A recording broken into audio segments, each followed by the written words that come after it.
Hello and welcome to TVC News this hour. We're staying in the nation's capital where civil servants are now back to work after the Joint National Executive Council of the Nigerian Labour Congress and the Trade Union Congress on Wednesday suspended the nationwide strike, which lasted 2 days. The decision was reached at a meeting which deliberated on the outcome of an earlier interface with the federal government led by the National Security Advisor, Nuhu Ribadu. The General Secretary of the NLC, Ima Boaja, and the First Deputy President, TUC, Tommy Okon, confirmed the suspension in different telephone chats with TVC News.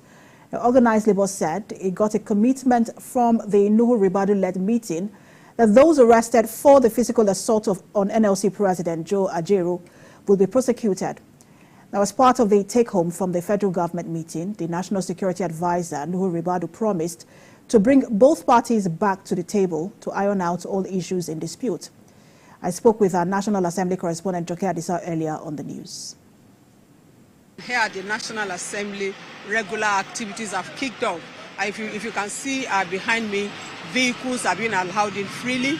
Workers, visitors to the National Assembly have free access. They have unfettered access to the complex now compared to what we saw yesterday and on Monday. So with the calling off of the strike, the suspension as the organized labor put it, there is hope now that both parties can return to the table. I talk about NLC, TUC, as well as the Imo State government to resolve the issues that led to the alleged brutalization of the NLC president in the first instance. So, but the organized labor has been able to prove its point that an injury to one is an injury to all, and that was why they had to go on that route, ensuring that they fight together and also win together. In the meantime, Enugu State Governor Peter Mbah has announced 10,000 and 25,000 wage increment for state workers beginning from December 2023 to April 2024. This is to cushion the effect of fuel subsidy removal on the state economy. Bamidele Ajayi has details. The removal of fuel subsidy has no doubt impacted on the socio-economic well-being of many. Federal government designed several stopgap measures, provide palliatives and did a pay rise for federal civil servants. To reduce the burden of subsidy removal on the state economy, Governor Peter Mbah has announced a 5-month palliative pay rise between 10,000 and 25,000 naira, depending on different levels of workers in Enugu State. Beginning from our local government civil servants, the primary school teachers, and the secondary school teachers, and also the state civil servants, we're going to categorize them, and there will be a flat payment of between 10 and 25,000. The governor explained that it has expanded the state social register to accommodate up to 260,000 indigent people in at least 1,000 persons per ward captured in the register. We've now expanded our social register to accommodate up to 260,000 indigent people in our state.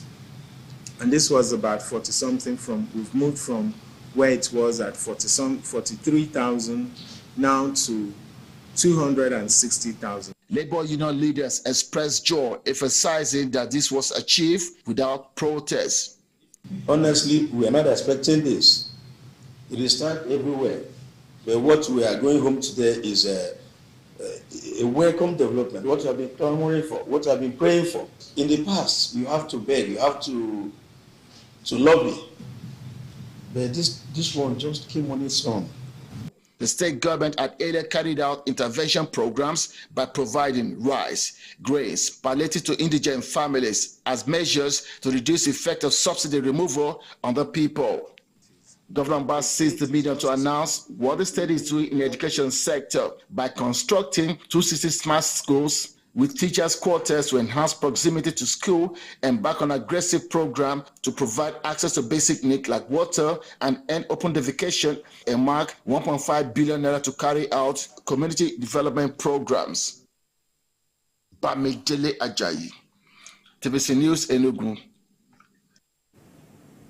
To other stories, the House of Representatives has reiterated its commitment to improving infrastructure at rural areas across the country. The Chairman House Committee on Rural Development, Marcus Onobun, gave the assurance in Abuja during the committee's inaugural meeting. Mr. Onobun, while acknowledging the task ahead, said the country is at a pivotal point where the committee cannot afford to get it wrong. On his part, Deputy Chairman of the committee, Mohammed Audu, solicited the cooperation of all stakeholders in a bid to ensure accelerated development for rural communities across the country. The discharge of our function as chairman of this committee, I would like to say that I'm only opportunity to pilot this vehicle, and I will be relying on your wealth of experience, because looking around, I have so many of you who are my friends, and we have interacted even before coming to this noble house. And I believe in your wealth of experience, and we need more hands to be on deck to be able to discharge this responsibility for the greater good of National Assembly, Mr. Speaker, who has entrusted us with this responsibility, and for the betterment of Nigeria.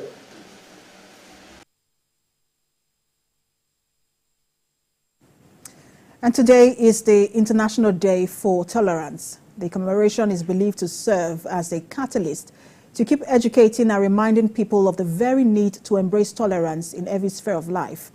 This was the message of the Legon State Ministry of Affairs and led by its Commissioner Ibrahim Layode during the lecture commemorating the day.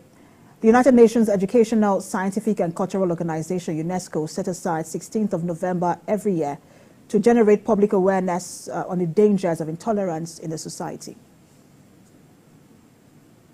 We want us to continue tolerating each other, to ensure we also make sure we live in a peaceful manner within our household, even within where we are working, within our friends, even within friends can also tolerate ourselves and adapt to what they have been doing. We have know what they are doing now. We know that this person has been doing this, but not in a bad attitude. Government will not support that, but we will tolerate others. We can correct each other. No matter the situation you find yourself, so as far as we are concerned, we employ our children, the elder ones, the middle age, that we should cultivate the habit of tolerating one another. It's not a matter of a day celebration, it should be a regular day. It's regular things for us. We should have left the stage of tolerance. By now we should be that of acceptance. When you are tolerating, you don't like what the person is doing, it is affecting you, it's a kind of pain to you, but you don't want to complain, you are just tolerating. But when you get to that level of acceptance, you see the person as he or she is, no complaint, nothing that will dislike about the person, everything about him, you just take it like that. And that is what we are trying to advocate now.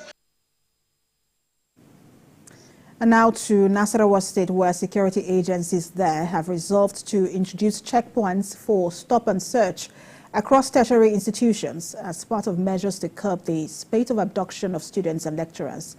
This decision was reached after an expanded security meeting held at the Government House, Lafia, and Godwin Agwam has more. Banditry and kidnappings for ransom is gradually becoming an everyday occurrence in Nasarawa State. In recent months, lecturers and students of tertiary institutions across the state have become soft targets for these criminals. Some prominent cases were the adoption of 4 undergraduate students of the Nasarawa State University Kefi and the shooting and kidnapping of students of the Federal University of Lafia. A very good morning to you, Your Excellency. This expanded security meeting is at the instance of Governor Abdullahi Sule, and it seeks to provide solution to this menace. There is also, from what we have been able to gather, some level of influx of certain strangers that generate tension, especially around Kefi local government areas. And we also had the opportunity of discovering some criminal hideouts as Riverside in Karu local government area that we are going to discuss. At the end of the meeting, it was resolved that security agencies should introduce a stop and search points in and